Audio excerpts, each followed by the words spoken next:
झेप मराठी, आरसा महाराष्ट्राचा। जर्मनीतील मानहाइम शहरात भारतीय प्रजासत्ताक दिन साजरा।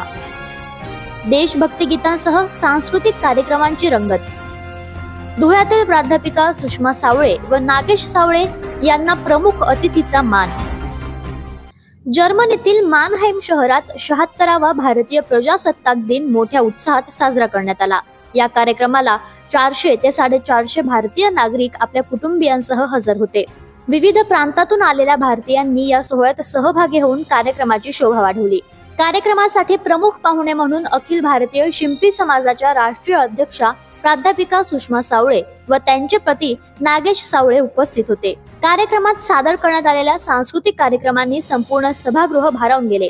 लहान मुलांनी लोकमान्य टिळक, सावित्रीबाई फुले यांसारख्या नेत्यांच्या वेशभूषा सादर करत फॅन्सी ड्रेस स्पर्धा साजरी केली। विविध भाषातील देशभक्तीपर गाणी आणि नाटकांपर्यंत विविध कार्यक्रमांनी उपस्थितांची मने जिंकली।